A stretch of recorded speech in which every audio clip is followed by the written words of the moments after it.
Hello guys! Gusto kong i-share ang sarili kong version ng simple baked macaroni and cheese. Since nakatira ako sa Japan, lahat ng ingredients na ginamit ko ay galing sa supermarket malapit sa amin.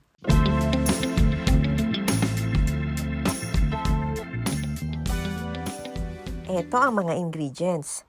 Gumamit ako ng Oh My Macaroni, 2 packs na tig 160 grams.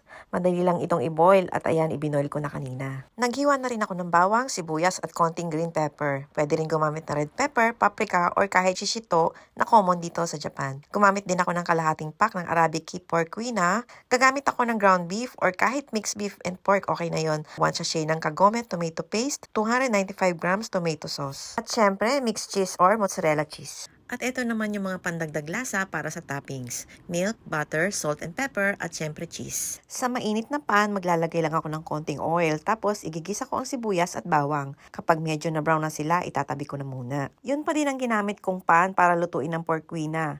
Hindi na ako naglagay ng oil kasi lalabas naman ang natural oil nito. Hindi ko na rin masyado niluluto yung quinoa para hindi tumigas. Tapos ayun, ganun din, isi-set aside ko muna siya. Ganun pa din ang pan para sa giniling. Nilagyan ko lang ng 1 tablespoon ng asin at konting paminta.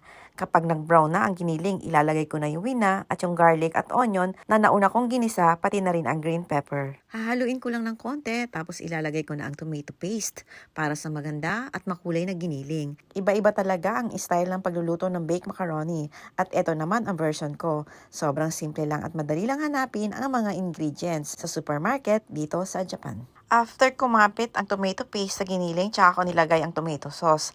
Maraming klase ng tomato sauce dito sa Japan, pero ito talaga ang gusto ko dahil may konting asim na galing sa tomato. At talagang kilala na natin ang Del Monte, di ba? Hinalo-halo ko lang hanggang sa maluto na rin yung tomato sauce. O di ba, parang meat sauce spaghetti lang. Parang yung mga typical na spaghetti sa Pilipinas.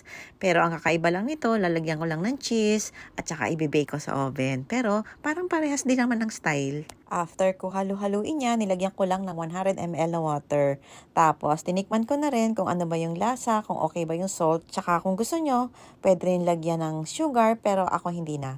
Salt and pepper lang talaga ang nilagay ko.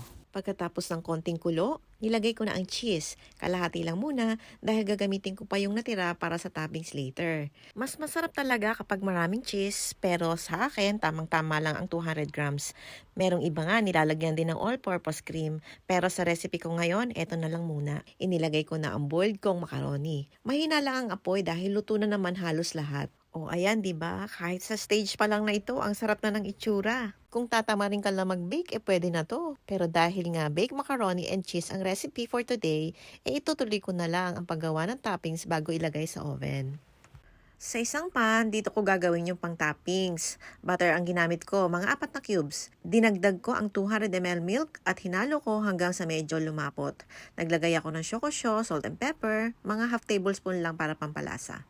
Pagkatapos, ilalagay ko na yung natirang kalahati ng cheese. Mas gusto ko na maraming sauce para kapag nilagay ko sa ibabaw ng macaroni, bababa at kakalat ang sauce hanggang sa ilalim. Aantayin ko lang na medyo malapot na siya at isi-set aside ko na muna. Gumamit ako ng glass bowl na oven safe para lalagyan ng macaroni. Ilalagay ko lang dito sa bowl yung niluto kong macaroni, tapos ibubuhos ko na sa ibabaw yung white sauce na ginawa ko. Nagpatong din ako ng squared torokero cheese or melted cheese. Kahit na anong cheese, basta torokero cheese, para mas cheesy pa ng kaunti. Sa pag-set naman ng oven, sinet ko ito sa 180 degrees Celsius for 15 minutes. Ganito lang ang oven ko, yung microwave oven, yung typical na oven sa Japan, ganun. Kapag mainit na, inilagay ko na ang macaroni at hihintayin ko lang siya na maluto ng 4-15 minutes. At tsaran, eto na ang simple baked macaroni ko. Ginawa ko lang ito para sa sarili ko. Hindi man perfect ang luto, pero masaya at satisfied na ako sa simple at comforting na lasa niya. Tara guys, kain tayo! Thank you for watching!